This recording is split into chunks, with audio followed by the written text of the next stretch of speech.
Hello, and welcome to another episode of the Date Your Right podcast here in Miami. We do not have guests today. We've had a lot of back-to-back guests, but when we started this podcast, it was just Garrett and I really working out our shit online with you guys, and people liked it, so we decided to keep going.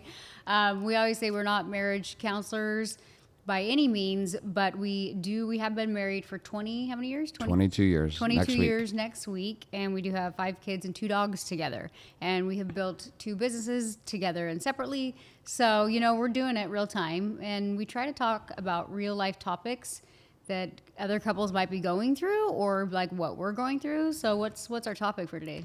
So we got two things we're going to run down. We'll do the second one here after we do the first one, obviously in that order. So today is an example of our life. Yeah. So you wake up, you're not feeling so good. We coordinate the kids, first day of school. We take the girls to school. We have the plan. The day is set out. Then we get a phone call from school. The little one's got a temperature of 100. You're trying to decide if you're going to go get her. I'm trying to decide if I'm going to get her. I'm in business meetings. You've got commitments. We both go back and forth, and we finally come to exchange. I decide to go get her. I bring her home. We skip our podcast because there's supposed to be another guest coming for your podcast. 15 minutes into the start of your podcast, supposed to start, he's not showing up. So then we audible to now do this show. It's like our whole life is one giant audible 24/7.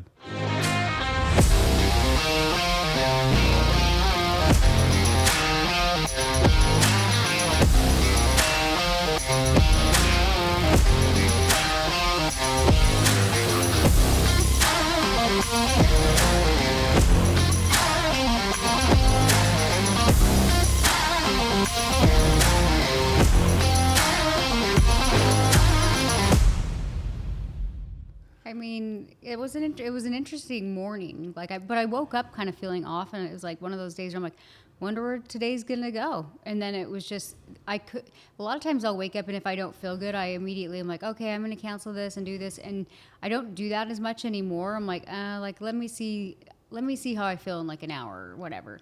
And I kind of go into my day of I don't know where the day's gonna go, and I'm just gonna have to go with it, because if you fight it, then you're just stressed for no reason. So this is not a normal skill. A lot of people actually get so rooted in going to a place. This is how it's supposed to be. Mm. The way I describe it is this, and I describe it to my guys in Warrior, because this is how it's operated for me, which is there's a truth inside of you that says, I need to go to point B. I'm at point A, I need to go to point B.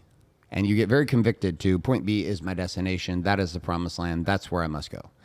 And then you go, full commitment. Abrahamic style commitment, Old Testament, I'm going to sacrifice my son on the altar. There's no fake in it. It's like, I'm going to be. You tell the world around you you're going to be. You tell your teams you're going to be. You tell your wife or husband going to be. And as you're getting down the path to B, about halfway, 3/4 away, sometimes almost all the way there, a new path opens up called C. And C's off to the left somewhere. You couldn't see C from point A.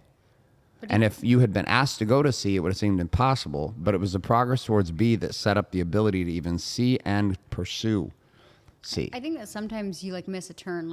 You'll have this nudge or this intuitive feeling I need to go here. So you listen to it and you're like, okay, I've got the feeling, I've got the knowing, I'm going to go this way. And then all of a sudden you hit a speed bump and you're like, shit, was I supposed to, am I supposed to do this? Was I not supposed to do this? And so then you kind of fight it, and you keep trying to pursue because you're like, no, I had a feeling, I had a knowing that this was so, but you were supposed to see the bump in order to take a turn, right? So sometimes the path's not always straight, and that's why you have to be accepting to whatever you're supposed to be doing, but open to course correcting along the way. Because that's in my experience in life, when you fight it, that you're like, well, you weren't ever supposed to go A, B, C, D.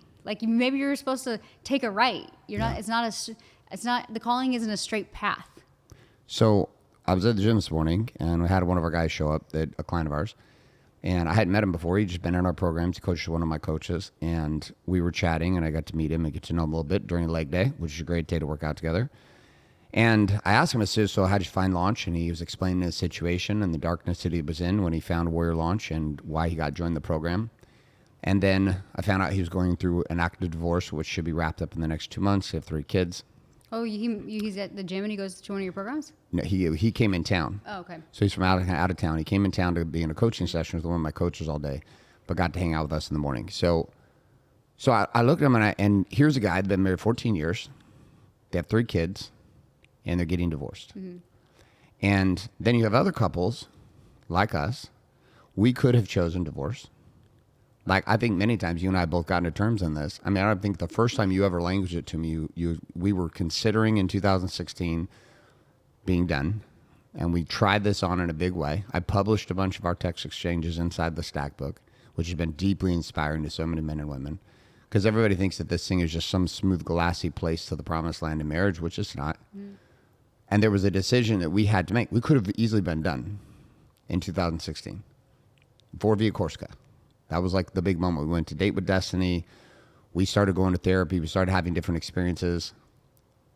What had you then choose in when in all reality, it would have been much easier in that moment to say, no, I'm out. I'm young. This was like almost 10 years ago. I mean, you would have been 34, 30, 33, young, in your 30s, hair brand was growing. What was the thing for you that had you, because with the world of people getting divorced around us, people are now asking the question. You're saying like back in like 2016? 16, what was the thing back then that had you say, no, I'm going to keep playing? I think, well, let's back up even further then, because it was back in, when did we lose everything? 2008 and 9. So it was like 2008 and 9 that I realized how disconnected our relationship was, but I had just had my second daughter with you. So at that time, I didn't leave because I didn't believe, number one, in myself. I had just had my second baby, so I was in a very vulnerable space. And I was like, well, I have 2 kids, so I should probably try to at least work this out for the kids, you know? I just think that if you're in that situation and you do have kids, if you can work it out, like, I think it's important. If you can't work it out and you're like, this is toxic, it's not going to work, turn the corner, then fine. Then at least you put in effort knowing like, hey, I gave it, we did therapy, we did all the things. So for me, I felt like I had moments of where it was getting better, where we were at least having conversations, where we were at least, you know, going on the date nights. And so it seemed like it was like it wasn't always crappy, you know? So in 2016, it was just like, almost, I think in relationships, what happens is you get to this place where you're like, oh, like we're good. And then you crave another space of growth inside of your relationship. And so then it can get rocky again. And that's the same with business. Like your business, you don't just set it up and it coasts for you. Like you're going to have periods you're like, I have to let go half my team and rebuild. And I think that in marriage, it's the same thing. And so a lot of people don't consider that like a business, a marriage is the same thing because of how you're growing together. So we were in a really crappy place, but then things got better. But then we both wanted to get to an even better space. So that's why I'd say in 2016, it's all of a sudden this crossroads comes again where you're like, hey, are we choosing to do this again? And I would say powerful relationships, that's reinventing your marriage like every 5 to 7 years is probably just a part of the process. And people don't understand that in marriage. And so they say, well, we hit this tipping point again, and I've done this 5 times with you now, so now I'm out. And it's like, well, then you're saying you're done growing and expanding as a couple. So that's kind of like in 2016, I think we just hit another wall of ready to take our relationship to the next level. And so that's what had me stay then. And I think we've had multiple times of that. Well, 2016 was interesting to go back because it was a topic, which I'm understanding inside of the game. At that time, our friction point was around sex and intimacy. That was like the 2016 friction point. And there was a secondary friction point, which was stability financially, which was production. So both of these sit kind of under this desire for stability in production. Sex and intimacy with us, and the conversation of money, because we had been renting for, I don't know, a number of years at that point since we'd lost everything. And one of the things you had been asking for was a home that you could make your own. And I continued to jump us every 2 years to a new rental, increasing, which was a strategy for me. I think I needed the physical change environment. So we kind of sat at a crossroads of 2 things, because what you were asking for was a house, and you were asking for stability and more time. And I was asking for more sex and more intimacy and for it to be normal, natural. So we had these 2 topic points, which, do you think there's any couple that doesn't deal with these? No. No. All deal with it. And 100% of my guys deal with it, which is the topic of sex and the topic of money, which is how do you bring stability to these 2? So we made it through that. We move into our home in 3 Oceanfront, and things are amazing. COVID hits. We move into 9 Oceanfront. And there was a shift because it was no longer sex because we were having sex, and you were finding yourself sexually in a deep way with me, and I was finding high levels of performance in production, which was making more money. So now we had the $20 million house, we had the $500,000 cars, we had all the stability things financially. We're going on the trips, we're going on the travel, we're having sex, we're having passionate sex. You're unleashing a sexual side of you I'd never seen before. You're finding yourself, you're being courageous in that area. I'm being courageous in pushing in production. You're pushing in production. And then we hit another choke point, which wasn't about production anymore. And that was like almost 3 years ago, which was probably the scariest time for me, where I literally felt like I'd lost you, like it was over. But it was different this time. It was like a different ask. It wasn't money, wasn't house, wasn't the things.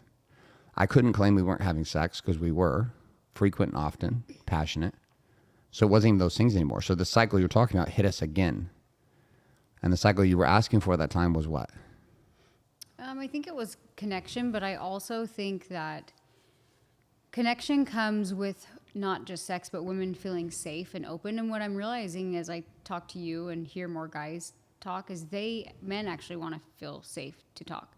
Yeah. So I think in a relationship, both people feel like they're not being seen or heard. At the same time, they're not willing to share.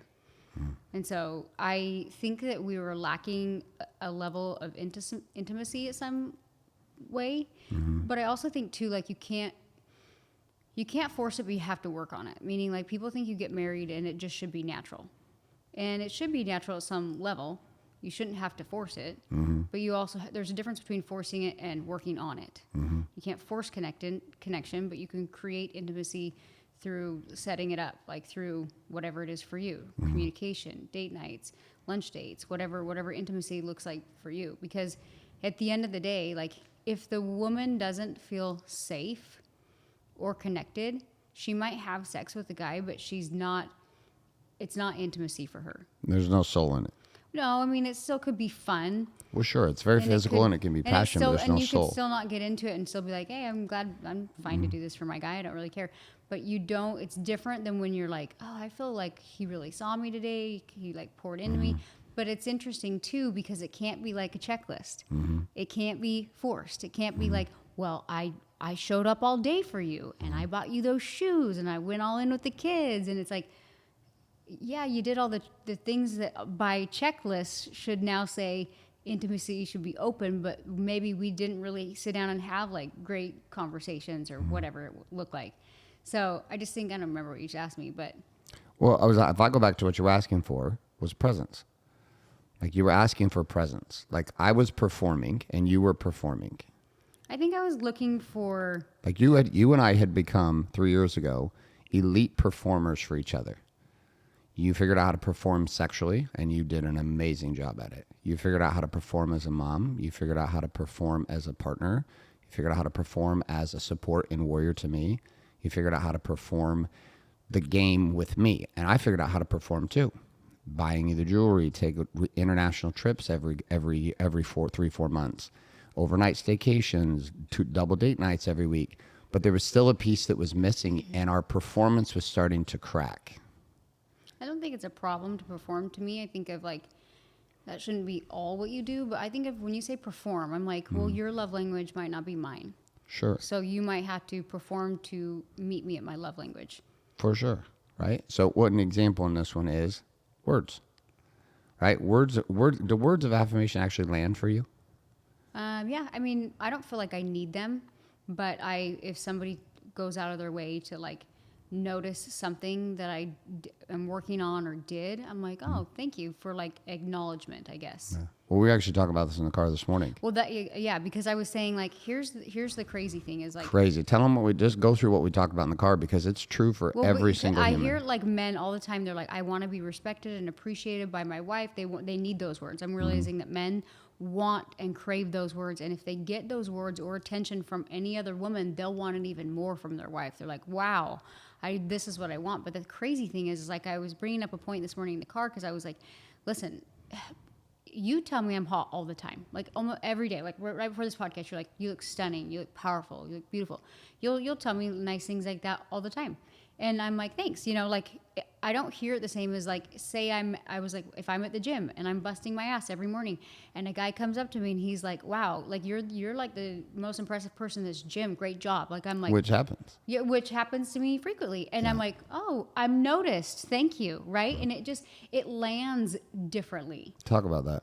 It just all of a sudden, well, I was trying to bring up the point where when I can't remember, you were like saying, you know, why is it hard for you to give me words? And I'm like, I feel like I do give you more words than you give me credit for, but maybe you just don't hear them the same. Just like I don't hear when you're like, hey babe, you look beautiful. I'm like, yeah, I know. Like when you tell me that, I'm like, yeah, I know. There's a hot jumpsuit. Of course you know, but it lands differently when it comes from somebody else because you expect your partner sees you all the time. So I don't know if it's that you just don't notice the little things as much anymore. And like a random stranger, you're like, oh, other people see me too. Like it just, I don't know how to describe it other than it lands differently.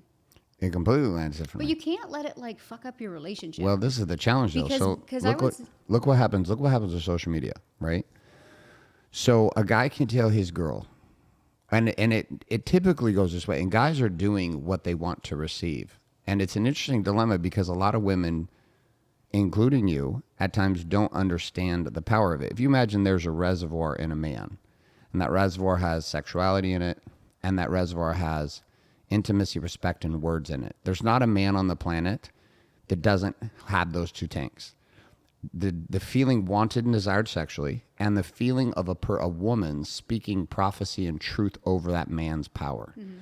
Acknowledging his power, acknowledging who he is, acknowledging what he does. Those two things drive. In man world, it's the same way. A dude in man world gets status by his wife. He also gets status by men's words to him about his power. Mm-hmm. So when those two things are missing in man world at all, if he does not feel status or connected to his woman, and that's not a status piece for him in man world, I'm talking lower level man world, and he's not feeling respected by men, mm-hmm. he feels weak. These are reservoirs, they go dry. So in marriage, if it's not received or if it's not given, that reservoir in man, you can talk about it from a female perspective, but in men, it starts to go down. So even if sex is happening, if the words aren't happening consistently and done in creative ways that speak to the truth and the power and the effort of this man, it goes down. So the minute he's outside, at the gym, at the mall, at an event, speaking somewhere, doing something, mm-hmm. and a woman who is beautiful, who is powerful, who is open, comes up to this man and speaks these truths into his world, which is a troubling thing for guys that are on stage, mm-hmm. pastors, big speakers, entrepreneurs, because there's all this power is pointed to them as speakers, big on social media, all this power is pointed. So the contrast of receiving that is different, mm-hmm. because this is just pure share, mm-hmm. with no attachment, no different than a guy speaking to you, or guy speaking to you at the grocery store a few weeks ago. Pure unattachment to, you don't know him, he doesn't know you. Can you appreciate the words from other people and then not come back to your significant other and be like, I wish you saw me like that? Because is it possible for them to see you like a total stranger who's seen you for the first time when I see you daily, right? I believe you can. I think you can. I think it's exposure. Like if you see something, for example, social media does this. If you got two choices, like as a guy or a girl, if you have the feels and a guy makes a comment to you, mm-hmm. That's why, like, talking about a guy at the gym recently, I'm like, of course, you're gorgeous. He didn't see a ring. He doesn't know any different. He's been building up the courage to talk to you for the last couple of weeks. Of course he wants to talk to you. I would think he was ridiculous if he didn't. Like, the fact that he made the effort, I was like, I get it. To me, that's not a downplay to me. I know there's feelings you'll get from that exchange that you might not feel from me because I'm with you every day, saying it every day, speaking it every day. There really was no feelings at that particular I'm not moment. talking about sexual feelings. No, it's just, but you asked, like, do you like when people acknowledge you? And I'm like, yeah, sometimes I do. I think that I get so stuck in like my zone and working so hard. I don't even appreciate my own work. So it's nice when somebody else is like, good job. And you're like, oh yeah, this just is like the standard for me, but like, thank you for noticing, I guess. Yeah. Well, we'll have guys like, if you look at this, if I see we've been training our guys and myself on this forever. If you see a beautiful woman and she triggers you sexually, for most guys who love their wives, the first thought is, she's hot and I want to sexually connect with my wife. That's the natural thought. If the come home is no sexual connection with the wife, and the triggers keep happening because they will all day on social media, out in the world, if there's no outlet for this man is trapped because he's being stimulated. He wants to point over here to the point that we've had guys get naked pictures of their wives, put them on their phones. We've had them put the picture of their wife on the phone. We've had guys like even down the path of stop masturbating to porn, masturbate to your wife. So they can focus on their wife? Yes, to train their brains to say, anytime I'm sexually triggered, I'm going to think about my wife. How do I do that? Put sexy pictures of my wife on my phone, my screensaver, maybe not my screensaver so everybody doesn't see it. And then I'm like looking at it. So anytime you feel triggered, you immediately train your brain, go to a naked picture of your wife, go to a hot picture of your wife, go to your wife. So the brain gets trained, hey, when I'm triggered, I go to my wife. But that's a challenge if a guy comes home and it's very infrequent, or the woman's duty booty, or she doesn't get into it, or it's not matter. So now he doesn't have anywhere to pour that energy. So where do they typically pour it? Either an affair, or that's not most of them. They just pour it into business. So then they work more, which of course creates a bigger fracture. Same thing happens with the words though. If the words don't come and the man outside is getting praised by everyone, clients, teams, strategic partners, women, men, speaking to the power of who that man is, but then he comes home to no words or minimal words in comparison to the words he gets from the world all day, he starts dying. Because in the end, he doesn't really care about those words. Yeah. The one place he wants to hear it is where he typically is starved for it. So you starve a man sexually and you starve him emotionally from words. And you put this guy in a starvation. Starved men will either do one of two things: sedate or eat. And if there's no food here, they'll go eat somewhere else. And that was the story of the guy. Literally eat, or literally go have sex with another woman. I thought you meant like Or- become a foodie. I mean, if there's no food here at the house, they're going to go somewhere to go eat it. They're going to Uber Eats that in. Yeah. They'll go pay for food. So you watch, because I'm trying to figure out behind all these divorces that are happening, what is the situation? So I think the woman probably feels unappreciated too. So For like sure. she might be the problem, not the problem, but the thing nowadays, I was like, I made a post on my social media the other day, is that I was like, the modern woman is like different, because it's like you can't just be the stay-at-home mom. You have to have passion and purpose, but not too much passion and purpose. You want to make money, but not too much money. You want to spend time with your kids, but be independent. You want, it's like women put a lot of pressure on themselves to do all of these roles. Yeah. Whereas it used to traditionally be like one or the other, Yeah. or you're either a working mom or a stay-at-home mom. And now women are like, I want to do it all. And I get it, because I'm like, I genuinely love my kids. Could I be full-time stay-at-home mom? No. As much as I love my kids, I need something that is for me, something beyond my kids that is passion and purpose and creativity and those things. So I'm like, I have to learn how to equally put time in those areas. And I think it's hard, because men, they're just like, work, come home. And women were constantly in this juggle and this battle of I should be doing more. And you're like, but I'm also being a mom and all these things. And so, thinking back to women might feel unappreciated, might feel like they're doing all the roles. So they're like, you're working, so am I working. Plus I'm covering half the kids or whatever it is. So the guy might come home feeling like he wants to be cheerleaded, and whether she's a working mom, stay-at-home mom, kind of doing both like me, she might feel the same way he does, where she's like, all I want when you come through the door is to acknowledge the clean house, and maybe that your laundry got folded for the day, or just check in and say, how did your podcast go? So I think it kind of goes both ways, that we just expect our significant other to be all about each other. So talk about it from that struggle as a woman, because this is a new insertion in the last 50 years, which is the rise of feminism, which has brought that desire for women to have it all in a different way. And they claim that being a mom is not having it all. Being a wife is not having it all. That is the loser path. And the only path of the modern woman is to be the wife, be the mother, and be the producer and the influencer and all the things. How has that created extra anxiety? Because anxiety medication's through the roof. Anxiety and depression of women through the roof. It's not that it's not with men. Men have a much higher suicide rate than women I don't know. do. I think it's like, even for me, I'm like, why can't I? Maybe I should just be a full-time stay-at-home mom. And I don't know if I'm built for that. I know you're not built for that. But and I love my kids, but I really enjoy even if it wasn't something where I made money. Sure, I started my brand because we needed money. And that became very fulfilling for me. Yeah. But even now, like say I was like, I don't care if I make money. I still need something to where it fuels me. Yeah. Like it gives me passion and purpose. And not only that, I realize for me, whether I'm making money or not, I feel that passion when I'm giving back in some way, shape, or form. So that's for me, like when I'm like educating and doing that, it feels like I'm helping somebody else better their life. And I think that's part of the game here. So if you're but if like I'm only with my kids and I can't give back to the world, I think that's a piece in this game that we're supposed to experience as women. So like it's created a tremendous amount of stress on women. But that's what I'm saying. Like, I'm not saying you necessarily have to be this big entrepreneur. I just know that that we're supposed to help other people grow through our experiences. However that looks like giving back to other people, because when you do that, I grow. When I teach and mentor people, I grow. Yeah. And so I think that it's been roped into this feminist thing that you have to be this ultra producer. And like I said, I did it out of necessity, and I was like, wow, that's very powerful. Right. But what's more powerful for me is having something where I feel like I'm making a difference. Yeah. So here's a question that came up last week in our Savage call. So this is my top guys in the program. And high-performing guys, they tend to make money. They tend to be fit. They're doing the date nights. They're taking the trips.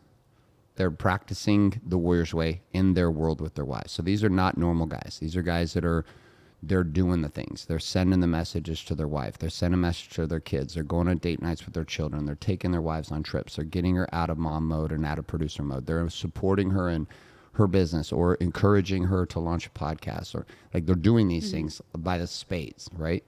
So a question came up last week, maybe you can help me with. Because the common game is, because our game is contributing deposits into people's lives, not just your wife and your kids, but others that are one-directional deposits, either through a text, a video, an audio, where you send a message that's real about love, appreciation, and honor that you see in that person. I've sent them to my bankers, attorneys, realtors, managers at hotels, valet people. Send them to you, I send them to kids, I send them and they make me feel amazing. And the response is amazing most of the time from people, even though you're not looking for a response. So the guys are doing this too. So the question came up, help me with this, because seems to be a common problem amidst high-producing, high-performing warrior men who are doing everything they know possible to add value to their wife. And here was the question. Garrett, why is it that my wife, who runs an online business, has all the time in the world to write ads, marketing, do sponsored posts, comment on her feeds, be on her cell phone for 6 to 7 hours a day doing her business, but can't seem to ever send me a message of appreciation? Like, how can she be on her phone that much, messaging and performing for people that don't matter, but me, her husband, who's created this amazing life with her, built this empire with her, which again, this became a group dynamic conversation with about 25 guys. And I said, that's a great question. Let me ask my wife. So what do you think? Why is it? Because you were the one that said business and marriage should be treated the same. So if your husband was your client and you have your prospects in hair, how should a woman show up in marketing to her husband the same way she would market her product? How should she show up? Yeah. How, if the marketing is important in business, how does that translate to marketing with your husband? I think if there's two things. Okay. Because the guys they're like, Coach, I'm sending her a text message of appreciation. And she's like, that's not what I want. She's like, I'm lacking actual presence. You're answering the wrong question. Answer the right question, which is, not that that's the wrong question, that's a different question. We can look at that one in a second. I am answering the question. You got to listen. Keep listening. Okay, go. So I had context to answer the question. Got it. So she doesn't care because About getting him. She does not care to send him a text message, even though she has time and could create space. Why does she not care? Because obviously there's something in her needs that are not being met, whether it's he's showing up present, maybe she likes acts of service and she wants him to come home and do the dishes. I don't know. Well, whatever it is, her needs are not being met so she doesn't feel that she needs to meet his needs. And I think in a relationship, we try to communicate with our own love languages and wonder why the person is not responding. So if I were to answer that question, I would say, what is it like? Don't say, well, I'm doing this for you, so you should do it back. Don't say, I'm busy and I'm sending you these appreciation texts. Maybe she doesn't want those. What if he asks for them and she still doesn't? If And she knows that's his love language, and he asks for them, and she doesn't. She still doesn't do it. And then she's asking for things from him, and he's willing to show up in those areas. This is a fundamental problem is for our she guys. clear with what is important to her? She's given a list, and he's continually finding ways to serve her in those ways. Maybe she has past traumas and doesn't Could be. care. Well, it could be, but this is a real question. This isn't like just a us situation. This is a real question coming up with my guys right now that we're trying to find the answer. It's such an easy game. And if you know that's what your husband, and I told you there's these two tanks. Here's what I'll tell you though. You know how they always say like women are really complicated and men are just like super simple?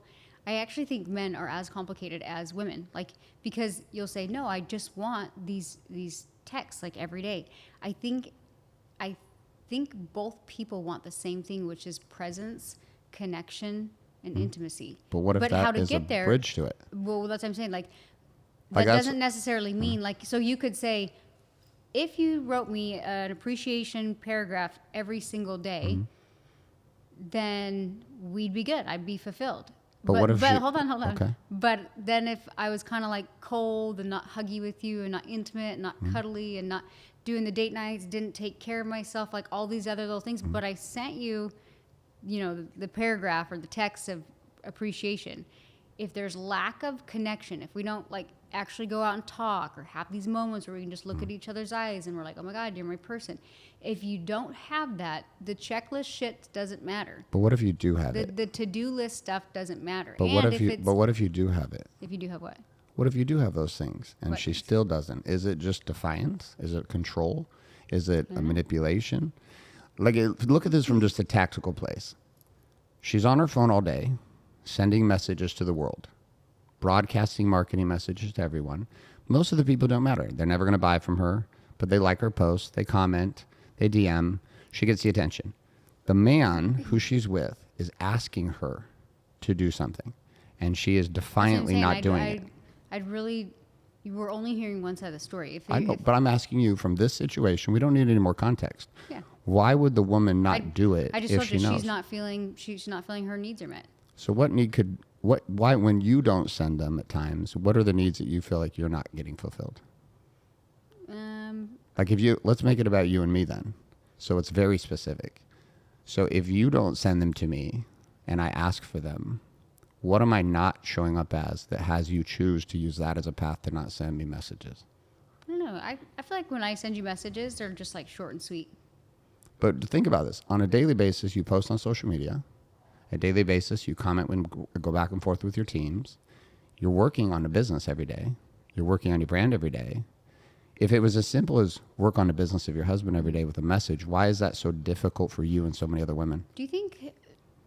Just talk from your perspective. No, I think I hear what you're saying, but I'm going to go back to when you're with somebody every day. I don't think you see the little things. So it could not come across in a text, but it could be like me being like, "Hey, what's up with Mida? Like that, like this is so cool." Like me being inquisitive and like wondering is like I want to know more about you and give you a validation of like, "Wow, I'm so impressed that you put that together so quickly. That's so cool. I'm so excited for you." And what if all that was said in a text during the day when he's grinding and building and working? I don't know. It makes me think like, then is he not seeing the other things? But why do you think? Why is he always chasing the one thing that, and maybe he's not seeing what's true.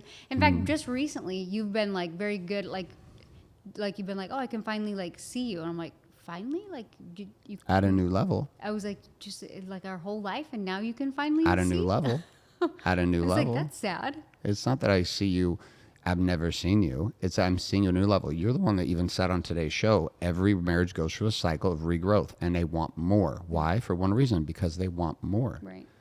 So on this one subject. But on this one subject, there's forced connection and there's doing work. There's like, it could be like natural and it could be like forced. A lot of stuff that men do for their wives is not natural. It's not natural? No, they have to train themselves to operate that way because they're men. What's Like not- the idea of what's not sitting natural? and not solving problems. This is not natural for men, yet women are asking men to sit and listen like And a solve woman. problems? No, asking them to listen like a woman. Stop trying to solve my problems. Guys solve problems all day. So they come home, and this is where they fuck up in marriage a ton, is because they come home and the wife doesn't actually want to have a problem solved. She wants to share. It's like the nail in This the is head. not fucking man world. If a dude showed up in front of you and starts sharing his That's because problems, if you immediately the whole group is like, all right, dude, we hear you. Okay, It's shut the because fuck if you up. try Here's to what you're solve, going to do. we feel like you're not supporting. So that's not natural for a man to do, but men are fighting to do it, even though everything in the fabric of their being wants to just go, there's a fucking nail in your forehead, take it out. Well, why Instead of can't sitting and guys listening. just appreciate duty booty then? You quit switching the topic. Stay Well, on the topic. I'm being serious. But stay on the topic. Girls don't why?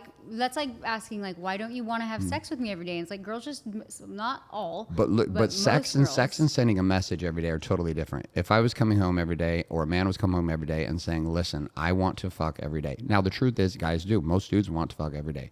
Particularly high-producing, high-performing men want to have sex. Sex energy is involved in everything they do. Again, remember, 2 tanks. Tank is sexuality. Tanks of power, respect, and positioning of words. These 2 things matter to men.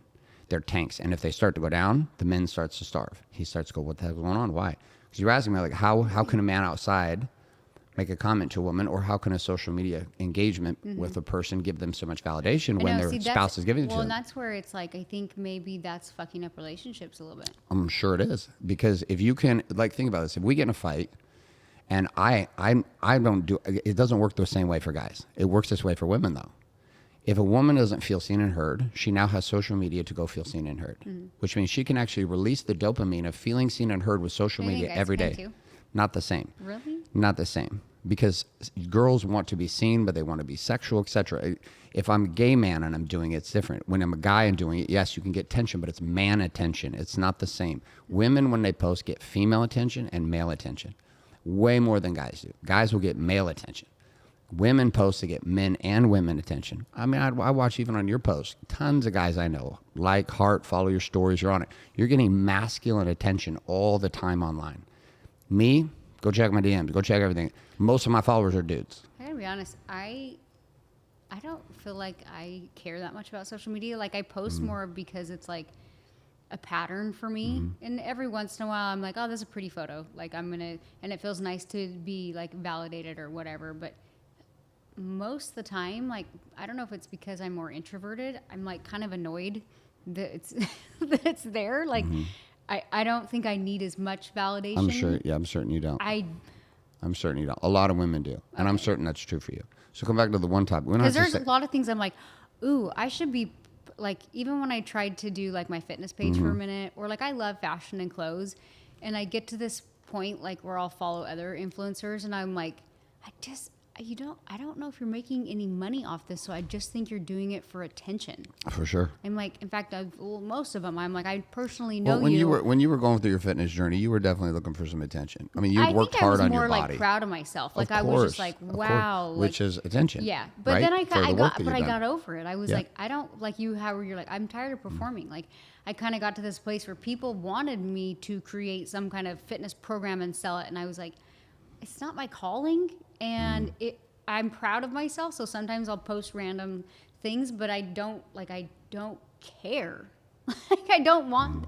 In fact, I kind of got to this place where I'm like, I don't want that kind of attention. Like I'm married, I have kids. Like I don't know if I want that kind of attention. Yeah. But it's like a balance, right? Because it's like I am 42 and I do work my ass off, and I am proud that I get in the gym every day. And I don't think that it's a problem to showcase that as part of my lifestyle. For sure. And attention comes with it. But I don't. sure. I don't necessarily feel like I need a ton of validation. So it's not like I'm on my phone all day looking for validation or somebody to flirt with. For sure. Well, what's the difference between validation and attention to you?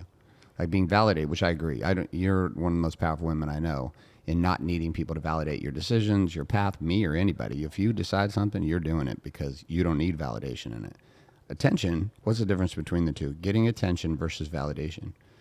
Validation to me would be like somebody like job well done.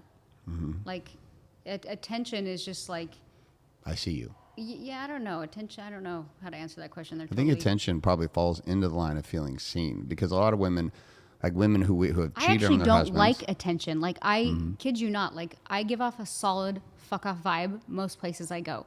I feel uncomfortable. It's like, I don't like that kind of attention. Like, it's very uncomfortable for me. Why is that? I don't know. Maybe I should be more open to it. Like, maybe I like, and there's a piece of me, like, even when I relaunched my podcast, I'm like, I need to stop. I need to share more of me with the world. Like, Yeah. why am I so closed off? But it's kind of a good balance, question. because I feel like I don't know how to describe this, but like when I connect with somebody and I open It's up, deep. I'm very authentic and I'm very big. So I'm like, I'll just give you all the love. And I've that's watched that fucked happen, me yeah. over in my business a lot of times, Yeah. because I'm like, I won't connect with somebody. And then it's like the minute I connect, I'm like, Yeah, you've been betrayed. You've been I've betrayed been a lot. betrayed like a lot. So I'm I think I'm very guarded in a sense, where like just with my energy, because I want to show it, but then I'm like, Do you think it's possible to be guarded in the world but unguarded at home? Or do you believe that if you I don't know, become I'm sure it habitually guarded affects- in the world, that guardedness comes home? oh, I'm sure it affects a lot of me. Like I'm sure it affects me. Well, and every things that have happened with me and you, like it's for women, it's all about safety, right? So I'm sure it's affected me in our relationship, even like when we work together, and then all of a sudden I'm like guarded because of situations happen there, or it's just I'm sure everybody has these little like scars where you're like, okay, that's why I'm now operating in this space. But like you think back to a child before you have all these scars and how cute kids are and they're just happy and they're butterflies. Nobody's made fun of them or done anything, and they're just so free. Yeah. And then these scars, we slowly start to build these walls, and we don't fully express ourselves to where the world can really see us. So that happens in marriage. There's scarring that goes on between both. And people scar each other their whole relationship, intentionally and unintentionally. Right. Right? And not even just in marriage. Like You have everything. you develop these scars in life, and anybody in your circle is gets 'em. affected Yep. by your scars. Which is wild, because in order to let go of the scars and to let go of the walls, you actually have to let go of your identity, A rebirth. which is very difficult when the pattern of survival and scars got you to a level of success in every area of life Right. under that identity. So come back and answer so we can close the loop on this one. Because the answers that you're giving are the answers that many of our guys are getting, which leaves the men confused over this topic. And first it was a topic around sex, because guys were like, dude, I am doing everything I know how, and this woman is so shut down, and I cannot. So a lot of our guys have fixed that. I think consistency.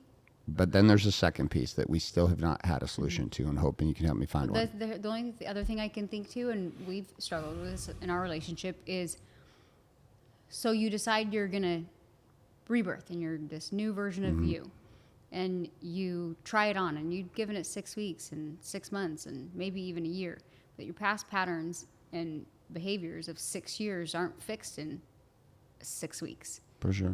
And so your guys are like, I'm going all in, and it's like, well, maybe maybe she is still working with scars from 6 years ago. I don't really know, and I'm sure that every situation is different. But what I do know is consistency builds trust. So for like a lot of your men in Warrior, we'll hear this a lot, where they're like, I'm showing up. And you're like, but how long did you not show up? You're awake now. How long were you asleep for? And so the women, I think, because we get this question asked a lot, they're just like, how do I know if this is going to last? So they've got these walls up of trying to protect themselves, because they're almost like don't even know how to deal with it. And they're like, I don't know if this is going to last. So I would say to the guy to keep showing up. Like, and if he's like, well, I am. And he's like, I've been showing up. Every situation is going to be different, right? If she's not responding at all at any efforts over like a year, then that's a problem, right?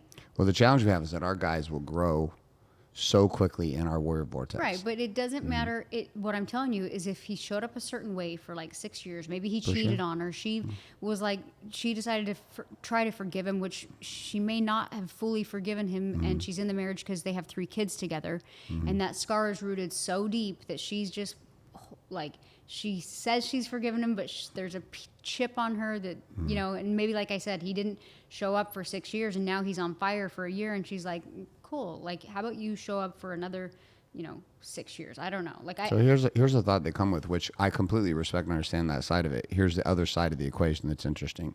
So I talked to the guy this morning. I said, okay, so how old are your kids? And he told me the kids. And I said, okay, I'm going to ask you some very direct questions, okay, just to see if I can identify the pattern. He said, yeah. I said, at what point did she start starving you? And he's like, what do you mean? I said, both things. When did she start starving you with her words, and when did she start starving you sexually? Like, when did that start? Now, a common pattern for a lot of our guys is when they had the young kids. There's a 3 to 4 to 5 year window between young kids. A lot of people stack the kids. Are so hard. So they stack them. So here's what happens, though. The guy goes into control mode to try to contain. He's in sexual starvation. He's in verbal starvation because his wife's attention's on the children.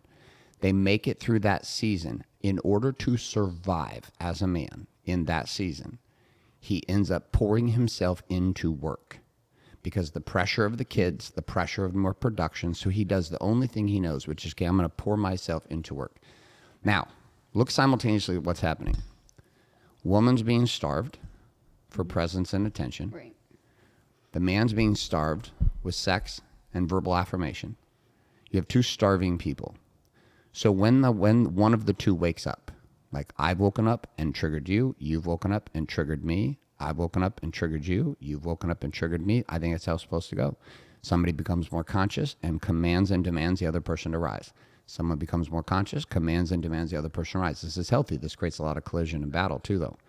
But you have 2 people that are starving. I've not met one guy whose wife cheated or he cheated where the other person was not starving them. Not one time. And the starvation either came through lack But of are sex. both people accountable for it? Most of the time, the women, like you're saying, feel scarred. Yet I rarely hear the woman take accountability for the 4 years of desert she put her husband in. Some of these guys went with no, just listen. They went with no words, and they went with limited sexual exchange. Some of these guys, 2-3 months of no sex. And at the same time, the woman's solely focused on the kids, never speaking validation words into his life at all. So he's starving. So now coming back to my point, your comment, guy at the gym or the woman at the gym or whatever, he gets fed for the first time. Right. And you can have a guy that's deeply having sex with his wife without words, and he can get fed from another woman in a way that reminds him that he's starving. So then he comes back to his wife, not to this other woman, and says, this is what I need to not starve. And her response is, that's not my love language. How is this guy supposed to operate with this? When he knows he's starving for it, he's felt the validation outside. It's reminded him of his fire. And the one woman that he wants to receive that from consistently continually dances around and doesn't do it. I don't know. Maybe he's not seeing it. But he does. It's on his phone. He could track it. As long as he can track it. Well, if he can see it on his phone, then he knows. That's the hard part because how do you measure presence? The thing is all praise, it has to be in the form of a text message. No, but if he's asking for it specifically like that with no clouded interpretation, that's what he's asking for. Why would a woman, if it was that simple, why would she still be in defense mode and not do it? To be honest, because you've asked it from me, so I feel like this is actually an indirect question for me. You can listen to our recording. It was me and a bunch of the guys last week. I personally think that that's not all you're looking for. I'm like, But if it was it is, that easy. But it's not something you've consistently done. And these other guys' wives, they're beautiful women. They're powerful women. Many of them are on social media. Many of them run their own companies. They make their own money.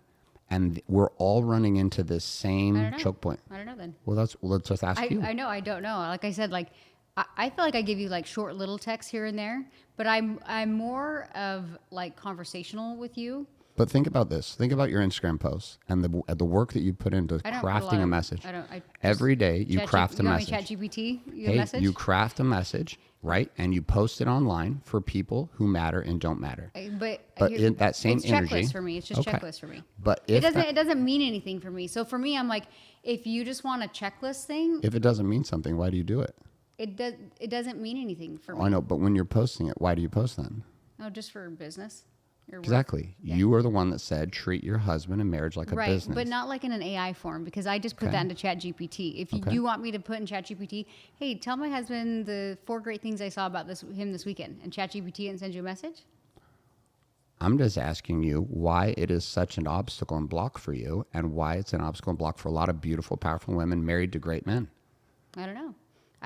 Are you open to investigating that? Not on the show. Are you open to investigating that for yourself as to why that's such a block for you when it's such a simple ask? I think it's a block because it's like, it almost is like you don't see all the other things. But and it comes back to my point. But why does like, your mind go there? Because it comes back to my point when I'm like, I literally was like thinking that our conversation in the car this morning, I'm like, how come you can hear something from somebody, a random stranger, and you're like, wow, but your husband can tell you every day that you look stunning, and you're just like, yeah, thanks. Like, you don't notice it as much. So I'm like, I feel like you're not noticing all the little things, and it's just going to be one of those checklist things. Have you ever consistently done it? No, I don't. Okay, so why not try? I feel like I send you short little messages. But why not try? I got to be honest, when you send me a novel every morning, I don't like it. Okay. And you've told that, and I realize that when I send them to you, I send them for myself. Okay.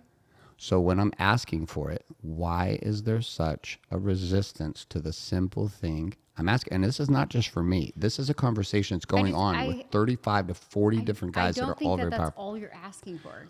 But it's what I'm asking for right now. It's what I've asked for years. This simple task, simple action, fuels my soul, fuels my love, fuels my energy. And words done in ChatGPT, you know how to type, you know how to do message. You could send an audio note. I know, I guess maybe I'm feeling like I'm missing something from you. And I think it just in like... But pause. But before maybe you that's go... Why. But before you go... I know, how you showed up in the last like 3-4 weeks, like kind of unmovable, more calm, like... And finally, I'm like, I like this new kind of version of you. And you're like, yeah, I don't know what's happened. Like something broke. And I'm like, it's so nice. Like, I feel like I can share more with you and you're not going to be reactive. But I still question myself. I'm like, is it going to last? So honestly, maybe what I have been wanting from you, our whole marriage, is how you've shown up in the last like 3-4 weeks. I'm like, this is great.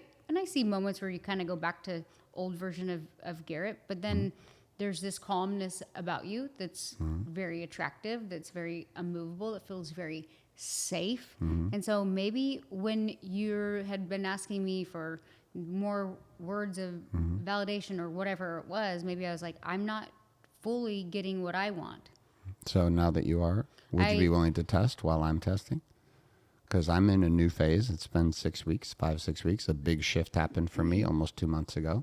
Broke me from the inside. You didn't see me in the mornings sobbing in tears with God every day for weeks. What was the shifts that you had that made you Lots change? Of shifts. 2 big shifts. One is, the story for most men is that they are carrying their woman, that they have been the ones supplying the path. I'm not saying this is 100% accurate. I'm saying this is the narrative. We've been providing the money, providing the provision. And look at the challenge for a guy. He works all day hard.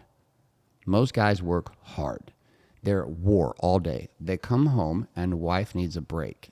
The kids are then thrown straight to the man. The man then goes into kid mode. Now he's got to be with the kids after being at war, but he's got to be sensitive, but open and caring and emotional. We'll talk about the kids because all my guys have kids. Don't worry about not kids because that's not our situation or any of the guys I work with. So we got kids. Now we come home. We have to flip the gear. Now we have to be dad. Then we have to flip the gear and try to be present girlfriend. And listen, this is all within 6 a.m. to 9 p.m. It never stops for a guy. So another game comes for guys like, dude, my wife at least gets a break at night when I come home. Because the guy gets devalued even though he's at war all day providing for the family. Most guys are not getting any feedback from their wife of thank you. Thank you for the home. Thank you for the cars. Thank you for the trips. Thank you for fighting so hard to provide for us. And it just looks at, do more for me. And so the guys get this performance, but okay, I can just do more for her. I'll do more for her. I'll do more for her. And then when the guy asks for simple things, there's only 2 simple things guys ask for. And most high producing men, if you say, they're like, listen, my wife wants me to help around the house. Great, I'll hire people to do it. and then they don't get points for it. Cleaners, yard people, nannies, assistants, because they're focused on their mission and their purpose. Coming and doing the garbage, it's a control thing. It's interesting from women. No, I want you to do the garbage. I was like, well, I'll pay someone to do the I garbage. don't really care if you do the And garbage. it's like, I know. I still do the garbage. That's one thing I do. So there's this piece going on for them is trying to figure out how, because they're burned out. They're burning out in performance. They want to be present with their wife. So when they get clear about things they need, not want, need, words. And here, in our specific situation, throughout the day, if it's like 1 o'clock randomly on a Tuesday, and I get a heartfelt message from you in audio, like a minute, babe, yesterday when you did this, holy cow, I love you. Thank you so much. Hey, babe, I know you're at war right now. I appreciate you fighting so hard for our family. Hey, babe, the private school we just put our kids in. Hey, all these things have to be paid for. Thank you for covering the taxes. Thank you for covering the bills. Thank you for covering the insurance. Thank you for covering everything that you covered to help our family. Something to the man. You know what I could see that. You know what I realized too is I think that could go both ways, not necessarily in a text, because like you'll give me really long texts, but it's not for things that you like necessarily notice me do like that day or that weekend or whatever. It's just like, You haven't felt that in the last 4 weeks on the text I sent you? I think those not are very specific. specific. Really? Yeah, about everything. They were about moment to moment. Things that were happening in the morning I saw you do. Go back and look at them.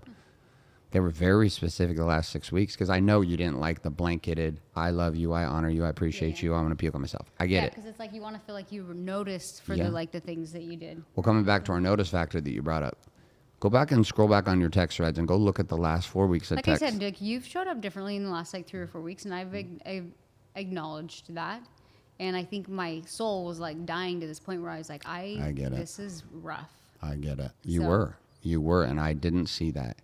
That was why I had so much grief in the last month. That's why you've not seen me breaking down and sobbing at 2 a.m.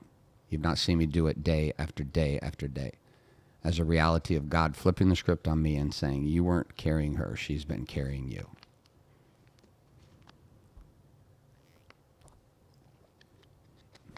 Well, And it's heavy.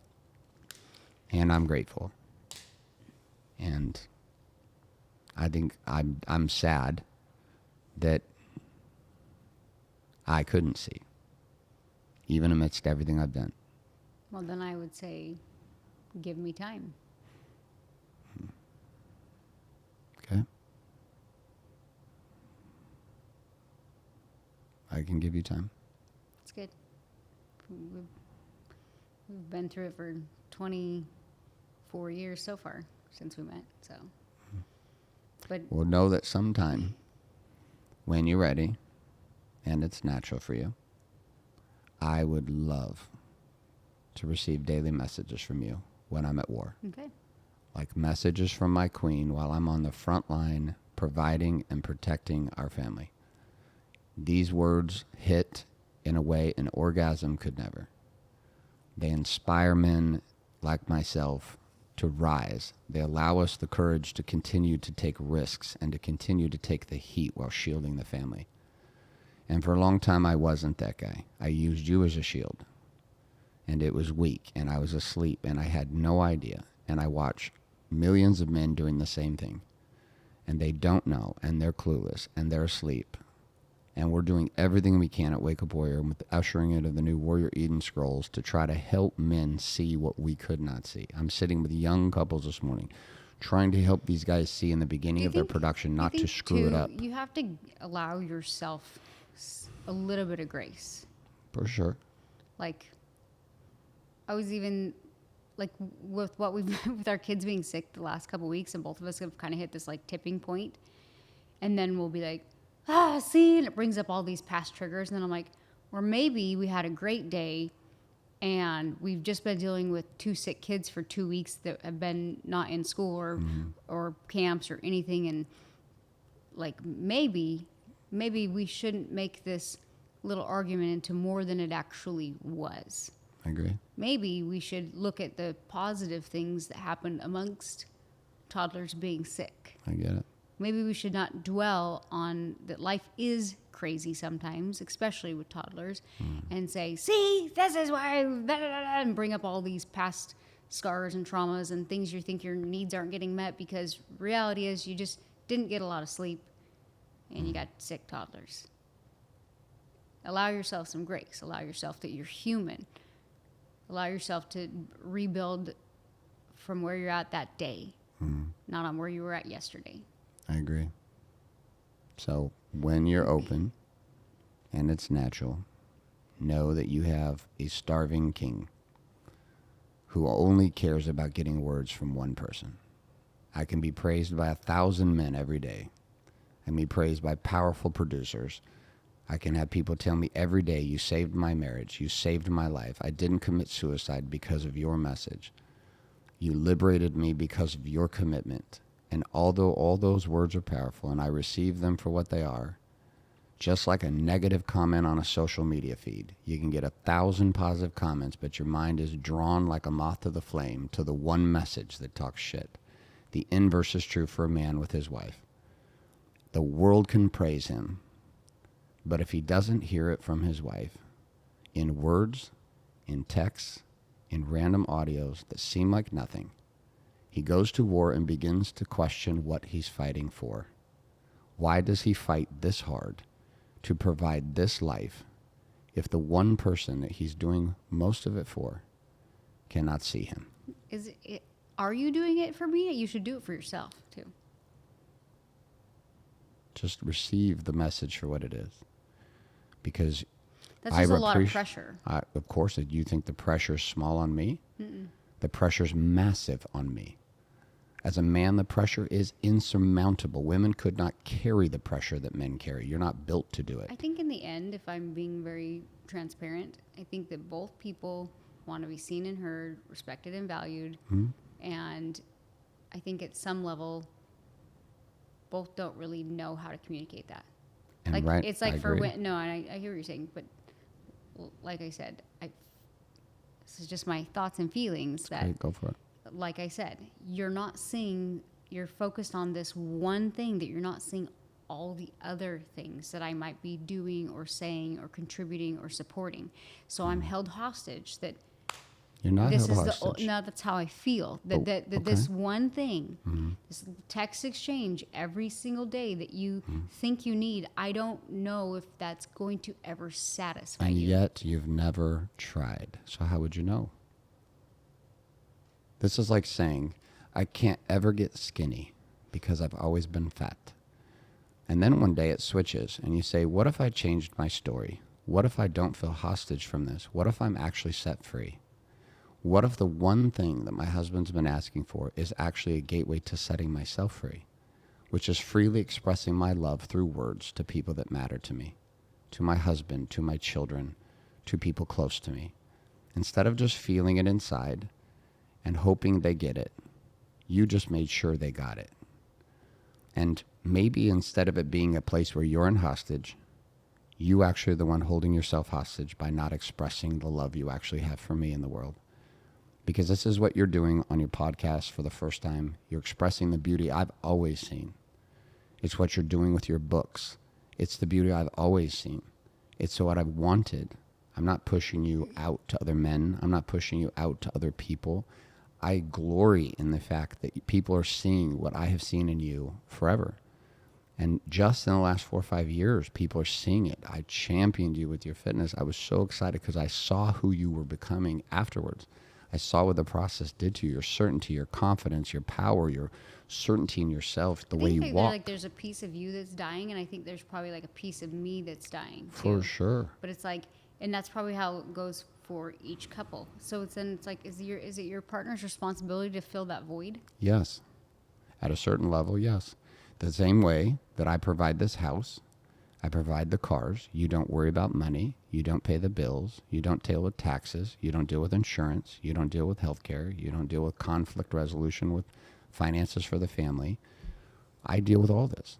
I face this pressure every single day that you're alive. You don't worry about paying off the Amex bill? I do. You don't worry where the money's coming from? I do. You don't worry about planning the trip? I do. I worry about pretty much everything. You worry about a lot of things, but you don't worry about those things.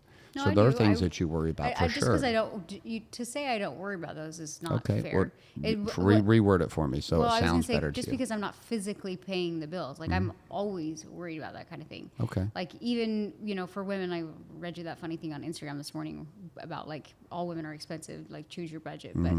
But in thinking that, like, women are always stressed even about that. Got They're it. like, oh my God, can I spend this? Should I spend this? Like, I don't know. Like, there's a lot of guilt. Like, to say, like, I don't stress or worry, I would say I I take that back. always Okay, stress or got worry. it. Just because I'm not Got it. physically doing it. Got it. I And get then it. I, like, think about the kids and, like, like, always worried about the kids. Am I showing up for the kids the right way? Am I, Right. like, to say that I'm not feeling the equal amount of stress. Take and it so back here's then. what I'm saying. I think we're trying to play this weird comparison game that I'm taking on so much and she's not validating me, and women on the same level might be thinking the same thing. Like, You are thinking the I'm same thing. taking on so much. Do you think that? And I'm not feeling safe. Okay. Do you feel that? And it's not just safe financially. It's like I'm not feeling safe because I don't know how my husband's going to react to the Got it. situation. Yep. So there's this thing of like, I don't feel safe at some level.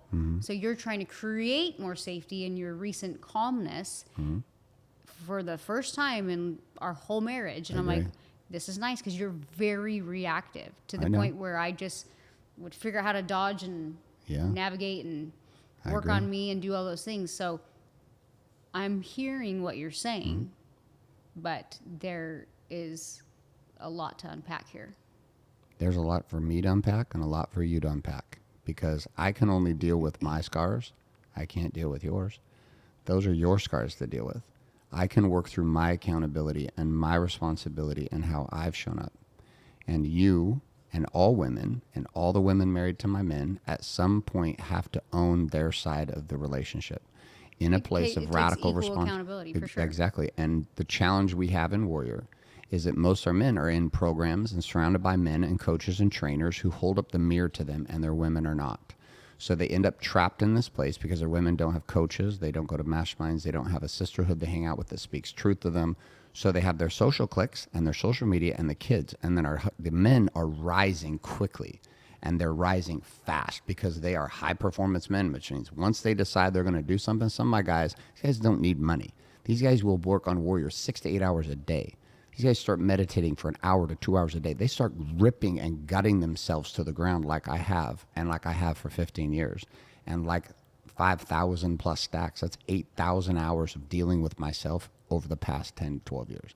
This past week alone, I've been, the last 4 or 5 weeks since Mexico, and even a week before that, I've been not small. You've seen this. God's waking me up at 1:30 in the morning, and he is shredding me for 4 or 5 hours. It's the only reason this calm is available. So when you are ready, I have now demonstrated 2 to 3 weeks from your perspective, 5 to 6 of mine. How about we close this show by this weekend? Okay. We can both share 3 things, not just like 3 things, specific moments that we saw over the weekend that we had appreciation for one another. Via text. No. Do you know why I like it via text? No, I'm saying we're practicing just through communication right here. Okay. Let's pretend this is, I'm texting you right now. Okay. Okay, got it. Just pretend you're sending me a text, I'm sending you a text, Okay. except we're doing it live on a podcast. Okay. I can type it out while I do it. Well, no, do you know why I like it in that form? Why you haven't done it, why I would like it? It's like having a beautiful picture of you. I can see you right here in front of me. So you But can when go I'm back not and read around it? you, when I'm not around you, I go to my files of beautiful pictures of my wife.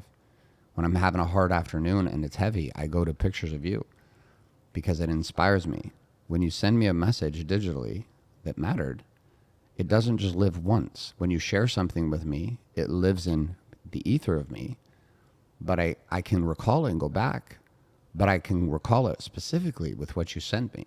And now I can save those. And now as men, we've got a vault. So when we're feeling starved or things are rough with kids and toddlers, we have something to go back to. When you're feeling, as a woman, emotionally stressed and tapped out and you don't have any more to give, that we don't have to push for it because we've got a vault of it. And I can come back and listen to it. And I know this is true because we have guys whose women audios have go done away this. though. You want to I text? save them all. You can keep. Oh, I have thousands of audio saved from people. Massive storage on iCloud. I don't even care. I think I got multiple terabytes. So this is my invitation to you as my wife. Not from a place of pressure that you have to, from a place as a husband and as a man representing thousands of men who face this and men who are going to face it, is I'm asking for something no different than I may have asked for something in the past. And I'm sure I will ask for more in the future. Because once we unlock this next piece, just like every piece that's been unlocked, like when you asked me in presents 3 years ago for presents. What? When you came to me about presents 3 years presents. ago. Yeah, presents. And how you couldn't feel seen and you couldn't feel me. I knew this was the case and I didn't know how to get out.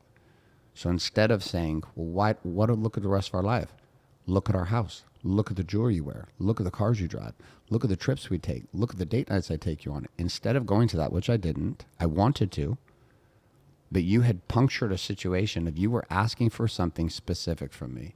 And truth is, it's taken me multiple years to try to figure it out. And I never stopped trying. Because you asked for something specific. I need presence from you and I need attention from you. I need to be seen. So I'm asking for something specific from you. And whatever you choose to do with it is what you choose to do with it. And I'm not attached, but it is what I'm asking for. And if you choose to do it, great. If you don't choose to do it, great. Just know there are 2 tanks in me and every man. And if those tanks don't get filled, What if it took 20 years? Then I'll continually have to fill it up outside of our relationship until you're willing to fill it up inside. Which is, I'll have to feed off the praise and the words of people outside of our relationship, men and women around me all day at work, who have no problem doing it. And then when you're ready, which is a thing I've always wanted, I will be happy to receive. So this is not a you have to do it. This is me asking. It's not saying you have to do anything. You could ask me for another house. I don't have to buy it. You could ask me for a lot of things, and I don't have to do them. Just because someone asks for something doesn't mean it has to be done. It's just now you're clear this is what somebody's asking for. So I'm open. If you have things that you'd like me to do, and you're asking for them because you want them, I'm here, and I'm ready for whatever that is. I would like consistency. Got it. In what? Just how you show up. Okay. Any more specifics? And if I be specific, I'm always like, I wonder what's going to set him off. Mm-hmm. So it just leaves me, and then you're like, but I need you to communicate. And I'm like, I don't know how well this is going to land. And I'm trying to work on my delivery because a lot of men will be like, from doing this podcast, talking to other couples, we hear that the delivery is wrong. Mm-hmm. So I don't know. I just kind of. So consistency and showing up so that you can share your truth. I have to go get kids, so we have to actually end this podcast. Okay. So we'll end it on this one. So consistency and listening to your truth. No, just showing up immovable. Like it's like I could say something stupid or do something stupid, but then it doesn't nullify a whole amazing day we had together. Got it. And it doesn't need to drag out for weeks. It's just like, Got it. Hey, what triggered you? Got it. Cool. Like a conversation. yeah, Not like, meaning we can have a conversation instead of like, about it. like, because I felt like we'd been having a great couple weeks, and then even yesterday, our conversation at lunch, when you were sharing how your day went, I was like, wow. I don't think that's actually how your day went. But now, because we got in that argument at the end of the day, that's how you're projecting your whole day went. So I got it. So consistency so we have 2 things. Be inconsistent and immovable in all of my forms as a woman. That's your ask. And my ask is a daily text of appreciation in audio or video or text from you that gives me fuel. So I'll become an immovable man in all the forms you are in feminine. Not a big ask. And another little ask. You speak to the power you're seeing in me being immovable so that I have it. And we do those 2 things. Next level. Are you in? let's give it a shot. Okay. Well, we'd like to wrap this show up. And welcome to why we actually started this show when our shows become therapy. So we hope that you get value from this. I am 100% certain that you will. These are some of the purest and the funnest shows that we do, are us just talking. Not that we don't love having guests, but the conversations are different. So you know the best way to help us out with the show. Share it up. Listen to this with your spouse. Give a comment. Share it up to other people. Let other couples know about it. And also, again, here at Wake Up Warrior, we've got foundation tools available for men just like you or the man you're married to that can help him get to this place. And it's a lot of work, but he can't do it alone. He needs help and guidance being around other powerful men. Send him to warriorbook.com. Pick up the free Warrior Book today. We'll ship it to his house. You can do it for him and get on his way. That's for me and Danielle. We are wrapping up. We got a second kid we got to go pick up because we already picked up the first one who was sick. And this is another episode of the Date Your Wife podcast.